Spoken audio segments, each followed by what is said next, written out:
మొక్కజొన్న కండెల్ని ఉడకపెట్టుకు తినటం కానీ, మొక్కజొన్న కండెలు రోడ్ల పక్కమట కాల్చి అమ్ముతుంటే వాటిని కొనుక్కొని కూడా అట్లా తింటున్నాం. మొక్కజొన్నల్ని ఉపయోగించటం వల్ల ప్రేగులకి చాలా మేలు జరుగుతున్నది. మొట్టమొదటి ప్రయోజనం, మొక్కజొన్నల్లో ఉండే ఇన్సాల్యుబుల్ ఫైబర్ అనేది ప్రేగుల్లో ఉండే హెల్ప్ఫుల్ బ్యాక్టీరియా, గుడ్ బ్యాక్టీరియా పెరగటానికి మంచి ఆహారంగా బాగా ఉపయోగపడుతున్నదని, ప్రేగుల్లో మూమెంట్స్ పెరగటానికి, ప్రేగులు క్లీన్ చేసుకోవటానికి, ప్రేగుల్లో వేస్ట్ డిపాజిట్స్ లేకుండా ప్రేగుల్ని కాస్త రక్షించటానికి మొక్కజొన్న కండెలు బాగా ఉపయోగపడుతున్నాయని నిరూపించడం జరిగింది.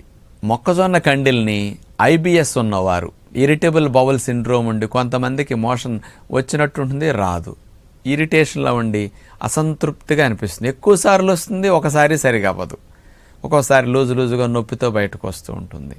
కొంతమందికి మలం ప్రేగులో పిలకలు పుడతాయి.